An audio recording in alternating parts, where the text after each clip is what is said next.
Hello everybody, welcome back to my channel Ananya Tinikuria official.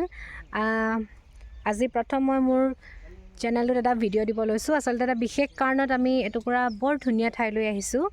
মোৰ এটা নতুন গান খুব সোনকালে আহিবলৈ গৈ আছে। আমি খুব সোনকালে মোৰ নতুন গানটোৰ কাম আৰম্ভ কৰিম। তো আজি আমি সেই গীতটোৰ কাৰণে খুব ধুনীয়া এডোখৰ লোকেশ্যন, খুব ধুনীয়া এডোখৰ ঠাই আছে, আমি তালৈ আহিছোঁ। মই আপোনালোকক দেখুৱাই দিছোঁ ৰ'ব। চাওক, খুব ধুনীয়া পৰিৱেশ আৰু ইয়াত হ'ব আমাৰ ভিডিঅ'টোৰ শ্বুটিং। তো আমি সকলোৱে আহিছোঁ মিলিজুলি ঠাইডোখৰ চাবলৈ, খুবেই ভাল লাগিছে।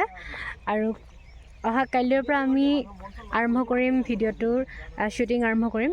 তো চাই থাকিব আপোনালোকে। আৰু আমাৰ লগত আহিছে পংকজ দা, মোৰ হাজবেণ্ড, আৰু আমাৰ ত্ৰিদীপ দা আছে। ত্ৰিদীপ দাকতো সকলোৱে চিনি পায়েই। তো কওক ত্ৰিদীপ দা।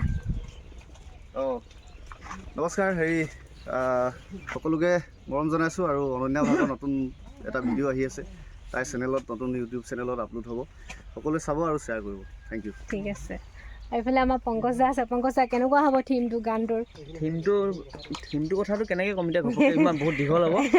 প্ৰথম কথা, আমাৰ এই ইউটিউব চেনেলটো সকলোৱে মৰম দিব, নতুনকৈ খুলিছে আৰু গানটো আহি আছে এইকেইদিনতে। সেইকাৰণে আমি ভিডিঅ'টোৰ কাৰণে যিটো লোকেশ্যন লাগে মানে চাবলৈ আহিছোঁ, চেনেহী বুলি কয়। বহুত ধুনীয়া। ত্ৰিদীপ দাৰ ইয়াতে খেতি কৰে, ইমান ডাঙৰ এটা জেগা, খুব ধুনীয়াকৈ সজাই থৈছে, এইবিলাক ইমান ধুনীয়া ধুনীয়াকৈ আছে। আৰু জেগাটো চাই ভাল লাগিছে, আৰু কৰি ইয়াতো ভাল লাগিব। এক্সাইটেড হৈ আছোঁ। তাকে এইখিনিতে মই আৰু এটা কথা কৈ থওঁ, মোৰ যিটো নতুন গীত, সেই গীতটো খুব সোনকালে এই চেনেলটোত আপলোড হ'ব। আৰু আপোনালোকে যদি গীতটো শুনিব বিচাৰিছে, তেতিয়াহ'লে অনন্যা তিনিকুৰা অফিচিয়েল বুলি চাৰ্চ কৰি পিনে দৰিয়লি বুলি চাৰ্চ কৰিব। গীতটো খুব সোনকালে আমি আপলোড দিম। উজ্জ্বল কোঁৱৰ দাদাই সংগীত কৰিছে। আৰু কাইলৈৰ পৰা যিহেতু আমাৰ শ্বুটিং হ'ব, লিৰিকেল ভিডিঅ'টো আমি সোনকালে এৰিম। তো আপোনালোকে অনন্যা তিনিকুৰীয়া অফিচিয়েল মোৰ এই চেনেলটোত গৈ আপোনালোকে ছাবস্ক্ৰাইব কৰি থ'ব, যাতে গীতটো আপোনালোকে সোনকালে পায়। খুবেই ধুনীয়া এটা গীত আৰু খুবেই মৰম লগা এটা গীত।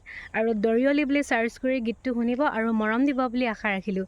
শেষত সেই চেনেলটো ছাবস্ক্ৰাইব কৰিব, আৰু যদি ভাল লাগে গীতটো, তেতিয়াহ'লে আপোনালোকৰ নিজৰ মানুহৰ লগত, আপোনজনৰ লগত শ্বেয়াৰ কৰিব বুলি আশা ৰাখিলোঁ।